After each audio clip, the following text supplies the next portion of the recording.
Watch the television and hear what they're saying. Read between the lines and understand that this is how it happens. Subtly, slowly, to the point where you don't know. Put a frog in a pot, get him in hot water, he jumps out immediately. You put him in a cold pot, you turn the heat up a little bit at a time, he doesn't know until he dies. They're turning the heat up slowly, and people are unaware. Why? Because they've got the Beckhams on TV saying, "Hello, do you want to be like us? We're rich and British." Yeah, it's exactly what it is. Go ahead. Weimar Ghetto, that's all. What's that? I lost. Sorry, Warsaw Ghetto. Warsaw Ghetto. Warsaw Ghetto? Start with W. You talking about the little places that Hitler created, the little subdivisions that he put people in? Well, the Warsaw Ghetto was, they herded the Jews of Warsaw into a very small section, a ghetto, and then the food supply started going down, and everything, and it was all very slowly. Hey, I know what you're talking about. It's not the Warsaw Ghetto. It's Jonestown. Oh, okay. It's the same thing, right? Jonestown, you put people in a nice little paradise. You tell them, hey, everything's cool. You got a charismatic leader that's leading everybody. And then what happens? They get them all prepared for something horrible. They introduce drugs into the system. People become paranoid. They get them to drink the Kool-Aid, and they all die. 911 of them all rotting in the sun in Africa. There's that number again. Woohoo, 9/11. Isn't that weird? Go ahead. Just think right now, if you could go back in future. Well, if they had blown up the towers in 1993 and all this was already scripted, and where would we be right now? Because we're 7 years behind to where they want it to be, right? Where would we think about that? Do a story on that in your website. Just Where would we be if they were to do it if it was done 7 years ago? If it happened in 93 when it was supposed to happen? Yeah, we'll be walking around. See, in 93 they screwed it up, allegedly. But, you know, it's like I said, we had the first row, which was, of course, Oklahoma City that happened, which Timothy McVeigh had all the plans to the Death Star on his person when they busted him. They finally killed him. Then we have 9/11, where they miraculously found the plans to the Death Star buried in the rubble of which is the wallet of the bullshit, the magic bullet wallet. Is it Mahata? One of the Star Wars characters. What's his name? Oh, Atta. Okay, they found his wallet, and with all that ash and all that shit, they found a wallet in. Wow, that's amazing shit. Go ahead. No, I wanted to tie what you said last week with this week a little bit, because I truly believe that they have unbelievable technology, and that's why they're so smug in their ad. They have so much stuff that none of us really know anything about, that they feel like when the terror spectacular happens and they can lay the hammer down, they have all this stuff they can bring out of their pockets. Do you know what they have more than weapons? You know what they have more than weapons? What? They have corporate control. Yep. I'll tell you about it. How many people work in an office that are here tonight? By applause. A couple of you? Not very many of you. Wow. I work in a fucking cubicle. Okay? I'd rather be on the radio, which is what I'm shooting for again. We're building everything up with this ideocast.com thing. Please support ideocast.com, okay? Now, I work in a cubicle office, and something that you need to think about. Americans, the reason why many of them don't rebel or revolt is because a lot of people that work in these little office jobs do not step out of line because they're afraid if they do so, they will lose not only their money, but they will lose their benefits that they have for their families to keep them alive. Okay? So when you have a group of people that are so afraid to get sick, they're so afraid to die, they're so afraid to do any of these things that they don't want to step out of line for fear that they're going to lose those benefits, that is where we start to see that beast system. The 666 of it all, right?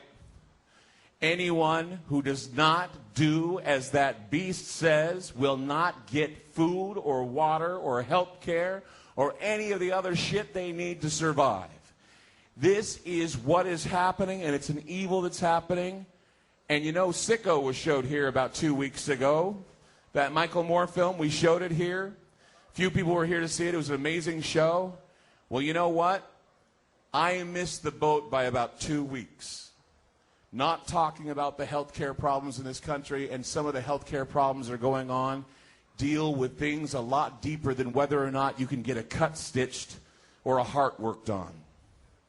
What I'm talking about is I'm talking about a heart that was broken in my life a couple days ago. I won't go into details. But someone who was very important to me that I saw every day committed suicide.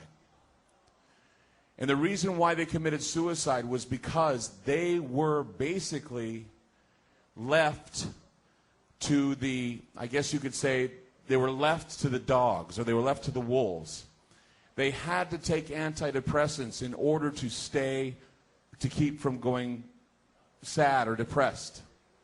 It was a government program that gave her those drugs, and they pulled the program out from underneath her because she couldn't afford to take them anymore. So then what happens? She gets that pulled out from underneath her, that security to keep her sane, to keep her from going off the deep end. And what happens? Every fucking wolf in sheep clothing starts coming to her and saying, well, we can help you. First of all, the New Agers come to her and they say, we can help you be better to yourself. What you're doing is you're bringing this all on yourself. This depression is something that you can beat without drugs. You can beat this. One demon at the door. Second demon at the door.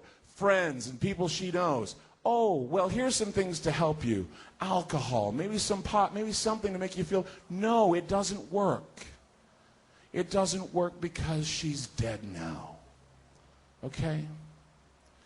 And see, people more and more are going to be dying like this because of the fact they think that they're free. In reality, they're not.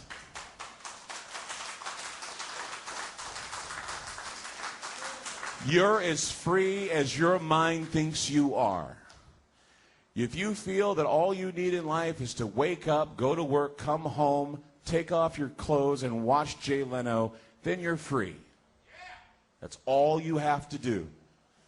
If you're the type of person that has some problems you have to deal with, you have bills you have to pay, and these bill collectors keep knocking at your door, you wake up every day, you work your ass off for pennies and pennies and pennies just to take that paycheck of yours and hand it to them. That is not freedom. But some people think they're free. It's the idea that when is it that you go to the doctor for the pain that you have?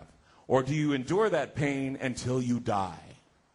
The pain is getting greater, and people who are younger and more impressionable are falling because we are not paying attention to the idea that the patient known as the United States of America is dying. And the young people that are trying to be a part of it are finding out too soon that it is dying. And that the influences are there on them are not good influences. And the leaders that we have getting out of cars going, hello, we're rich and British, are bullshit idols, and they're not worth shit. Put that in your little Jesus doll in fucking Toys R Us. Please. Go ahead, Alicia. I don't know your name. Hi. Clyde. I work in the medical field in chronic dialysis, and about 2 years ago, the state took away a lot of the funding for, and insurance took away a lot of the funding for people to get their blood pressure medication, and that high blood pressure is the #1 cause of kidney failure, as a lot of people know, and so therefore, Medicaid, Medicare, nobody could cover medication costs for these people, for our people, and so then they slowly started kind of dying of just random things. So we lost, 9 people within a really short period of time. And, we have our nonprofit organizations, such as the one I work for, and we take all illegal aliens in there, which is fine. And we are able to keep them, give them dialysis, and have a limited amount of medication, yet we're unable to fund our own American people who've been paying insurance their entire lives and been able to